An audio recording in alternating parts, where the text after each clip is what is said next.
Temuan cairan putih yang terdapat pada tubuh Sevi Ayu Claudia, ojol wanita yang ditemukan tewas terbungkus kardus di Gresik akhirnya terungkap. Berdasarkan hasil laboratorium kedua yang keluar pada Rabu 30 Juli 2025, cairan yang ditemukan pada alat vital Sevi dipastikan milik korban bukan pelaku. Sehingga dalam kasus ini polisi menyimpulkan bahwa tidak ada terjadi kekerasan seksual terhadap korban. Pernyataan itu disampaikan langsung oleh Kasat Reskrim Polres Gresik, AKP Abid Uwais Al-Karni Aziz, tepatnya di Mapolres Gresik pada Rabu. Untuk informasi selengkapnya kami sudah terhubung dengan rekan wartawan dari Tribun Gresik, yaitu rekan Willy Abraham. Halo rekan Willy, bisa dijelaskan bagaimana hasil laboratorium atas temuan adanya cairan putih pada bagian vital Sevi rekan?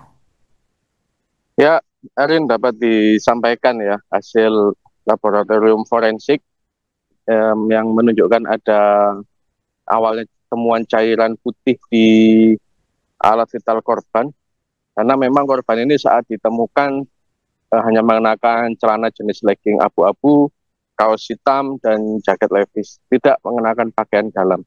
Kemudian ditemukan cairan putih di alat vital korban. Nah, ini yang mengundang pertanyaan apakah korban ini sempat menjadi korban kekerasan seksual. Namun setelah dilakukan uji laboratorium forensik, setelah diambil sampelnya, pertama memang cairan ini bentuknya memang seperti sperma ya, tapi ketika diuji labor yang kedua, cairan ini identik dengan korban. Bisa dibilang ini merupakan milik korban, bukan milik dari pelaku, sehingga ini menepis dugaan adanya tindak kekerasan seksual yang dialami oleh korban Sevi saat peristiwa atau saat dihabisi oleh tersangka Syahrama alias SR di sebuah tempat fotokopi milik tersangka SR di Urang Agung, Sidoarjo. Seperti itu, Adin.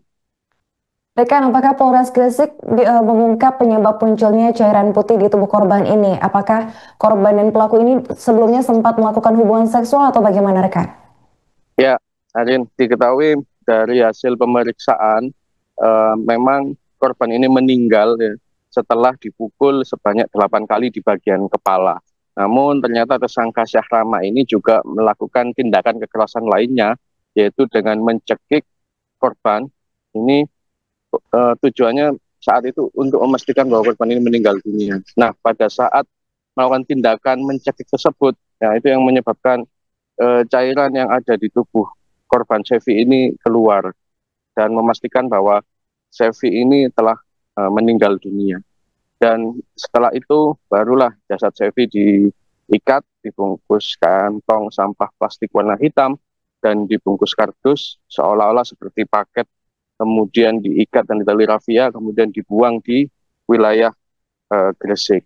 Dan ada beberapa fakta baru yang kemarin disampaikan oleh Kasat Reskrim Polres Gresik hasil dari pemeriksaan tersangka Syahrama yang awalnya mengaku menyetorkan uang untuk dijadikan PNS oleh korban, dan ternyata kemarin setelah dilakukan pemeriksaan dan pendalaman, kemudian menggali jumlah saksi, menindaklanjuti keterangan dari tersangka atau mendalami keterangan dari tersangka Syahrama, diketahui bukan tawaran sebagai PNS, melainkan hanya sebagai seorang cleaning service di salah satu perusahaan di Sidoarjo. Kemudian Syahrama ini juga sempat menagih sebelum terjadi peristiwa pembunuhan yang terjadi pada Sabtu kemarin, dan kemudian Polres Gresik juga telah memeriksa kurang lebih dari 6 saksi ya, selain keluarga dari tersangka, kemudian ada teman dari tersangka yang ikut mengantar dan hanya dikasih tahu oleh tersangka bahwa sedang membawa paket tembakau. Kemudian ternyata ada orang yang mendengar saat Sevi ini dianiaya menggunakan alat pemotong kertas dari besi yang menyebabkan Sevi meninggal dunia.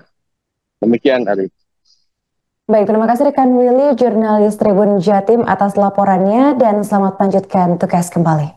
Kemarin kita kirim 3 sampel yang diuji, yaitu kuku, terus toksikologi maupun swab vagina.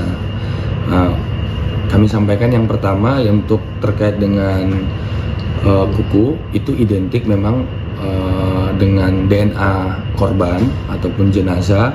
Terus yang kedua, hasil dari toksikologi ini kami masih menunggu karena masih berproses, karena lumayan lama terkait dengan hasilnya keluar. Terus yang terakhir terkait dengan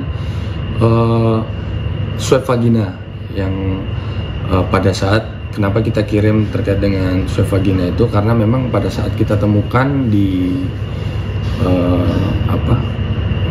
TKP, pada saat kita lakukan olah TKP dan otopsi, memang korban itu kan tidak menggunakan pakaian dalam, sehingga kita juga timbul kecurigaan terhadap apakah korban ini diperkosa dulu sebelum dibunuh, sehingga kita mengirimkan uji swab vagina itu, dan tadi alhamdulillah hasilnya sudah keluar. Penyampaian dari lapor menyampaikan bahwasanya cairan yang ada di dalam vagina korban itu memang pada saat diuji itu menandakan hal positif terkait dengan semacam sperma. Namun untuk mengetahui diuji kembali untuk mengetahui, jadi ada 2 kali uji.